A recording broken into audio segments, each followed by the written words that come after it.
This is Ty and Chey, and I'm Andrew. They want to renovate their kitchen, so I'm here to help them through the process. This is Ty and Chey's house, and this is their kitchen. Welcome to our kitchen. Ty and Chey tiled their floors and their backsplash in the last DIY videos, and now they're ready to paint their cabinets. So, here we go. How to paint cabinets. So first things first, tell me a little bit about the state of your cabinets. Do you know what kind of wood they are or what they're currently painted with? I think our cabinets are oak and they're currently varnished. So that limits your options just a bit. It's pretty hard to paint over varnished cabinets unless you fully strip off the varnish and sand down the cabinets. Quite frankly, it's a lot of work. But lucky for you, Lowe carries a primer made for varnished cabinets, so you can go straight to painting. Here are the tools and materials Ty and Chey will need to paint their cabinets. First, let's start by taking off the cabinet doors and drawers. We're gonna need to fill some of the dents with wood filler, but other than that, they're in pretty good shape. Good call. If you have nicks, bumps, or divots in the surfaces, you'll need to repair them. First, sand the wood surface. You'll want to be sure to wipe away any dust with a clean cloth.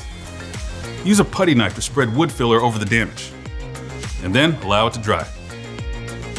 For cabinet doors, you're going to want to clean the whole surface with a heavy-duty cleaner before you prime, like TSP.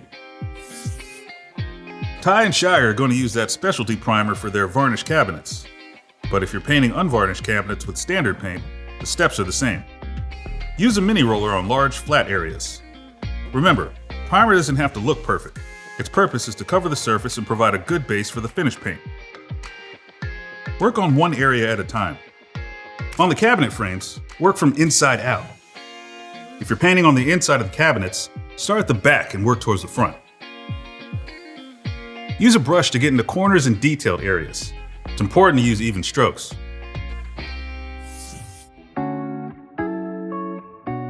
Okay, now that you've primed all your surfaces, do you know what paint color and finish you want?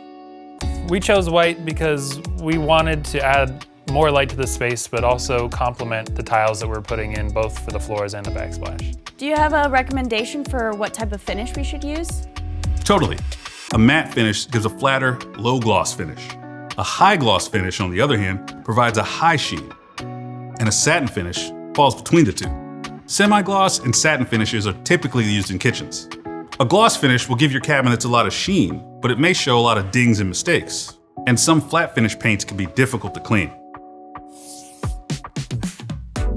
We ended up going with this Bistro white cabinet paint with the satin finish by Valspar. Ty and Chey also decided to paint their lower cabinets green to complement the color of their new terracotta tile.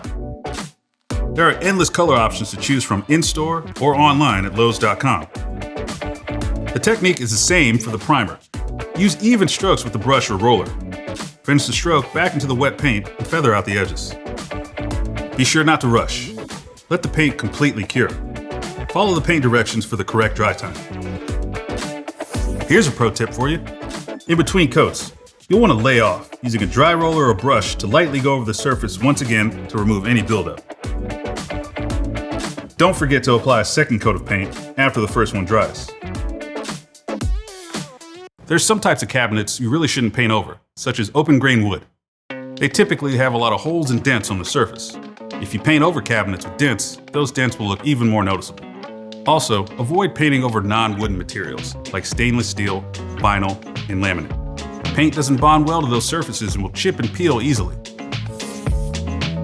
Once your cabinet paint is completely dry, attach your hardware and reinstall your doors.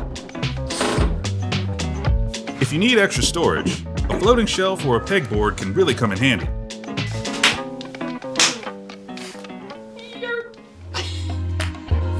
And now the fun part. Clean yourself up and do a little decorating.